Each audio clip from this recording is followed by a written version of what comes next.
Masya Allah. Masya Masya Allah. Allah. Masya Allah. Ini relate banget Ustadz sama salah satu ayat yang paling sering kita resapi. Saya dari awal bilang sama Dewi ayat ini karena kayak tadi Ustadz bilang bahwa untuk gimana mengikis keraguan-raguan kita dan keresahan kita. Ayat surat Al-Baqarah ayat 216 itu Ustadz. Bahwa Allah tahu yang paling baik buat kita gitu kan. Itu sering banget saya jadi jadi buat materi buat diri sendiri bahwa kalau ada sesuatu yang nggak tercapai keinginan kita, kemauan kita. Nah, ini ayatnya berarti Allah mau menghadirkan sesuatu yang lebih baik termasuk urusan keturunan tadi. Masya Allah. Coba.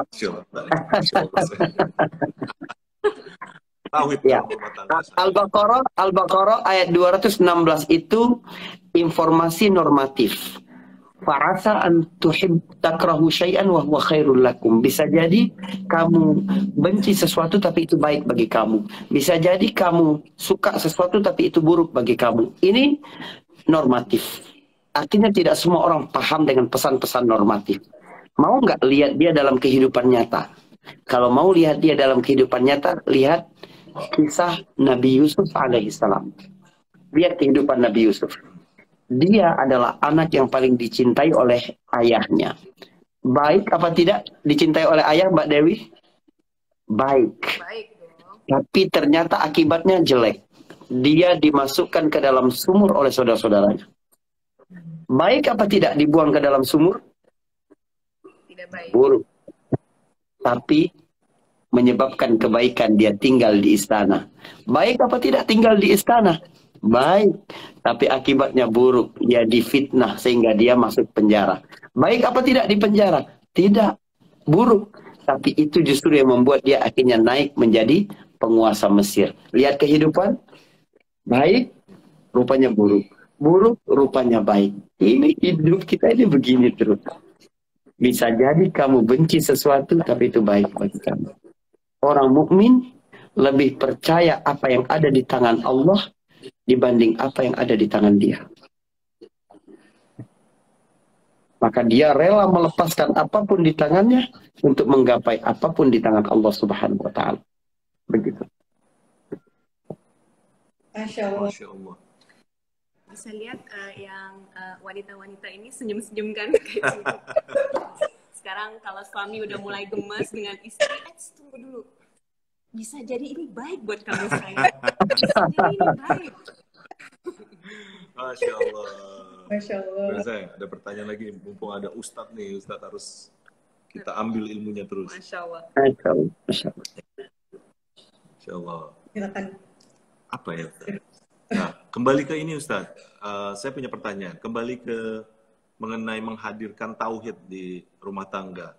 Saya dari awal waktu kita mulai sadar diri bahwa kita sudah tidak muda lagi dan kita kayaknya harus mulai sama-sama belajar dan membekali diri gitu ya. Kita bilang sama Dewi kayaknya yang paling penting tuh di rumah tangga kita menghadirkan Allah di rumah tangga.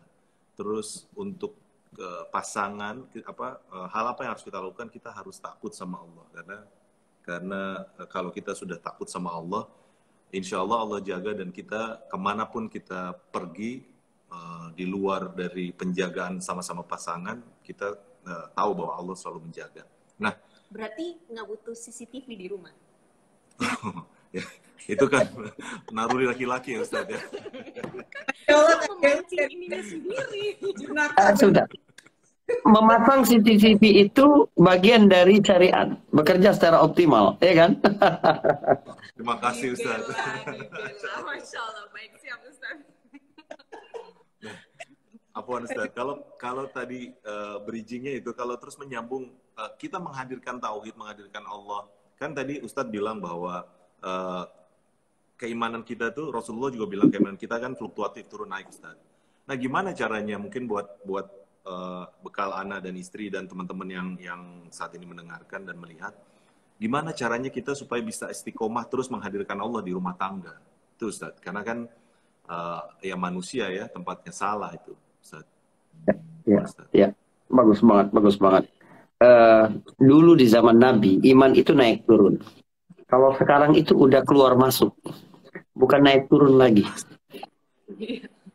Nabi bilang akan datang satu masa di mana seseorang paginya masih beriman, sorenya kafir. Asbahar rajulu mu'minan wa amsa kafiran. Saat pagi dia masih beriman, sorenya sudah kufur kepada Allah. Dan kita udah melihat bagaimana dalam kehidupan nyata ini dekat sekali orang-orang yang seperti itu menjual agamanya demi kepentingan dunianya. Bagaimana cara untuk terus menanamkan nilai-nilai tauhid di rumah tangga ini? Cara saya menasihati diri saya, Mas Agus, itu dengan cara menasihati anak saya. Bahwa segala sesuatu yang terjadi dalam kehidupan ini, semuanya atas izin Allah Subhanahu wa Ta'ala, atas kehendak Allah dan atas kuasa Allah. Maka dalam bahasa yang sangat sederhana dalam keseharian mereka, misalnya, ketika mereka sakit, saya tidak bilang kepada mereka, "Nak, minum obat biar sehat." Enggak. Tapi saya bilang, "Nak, minum obat karena ini perintah Rasulullah. Semoga kita disembuhkan sama Allah." Agak panjang sedikit, tapi implikasi tauhidnya besar sekali. Kita banyak dapat ya. Kita dididik dengan pendidikan yang menggunakan narasi mengandalkan obat dalam kehidupan. Seolah-olah kita ini sembuh karena obat. Tidak. Kita ini berobat menjalankan syariat. Mengikuti perintah Nabi. Nabi yang berkata, "Tadawaw wala tatadawaw bil haram." Berobatlah kamu dan jangan berobat dengan yang haram.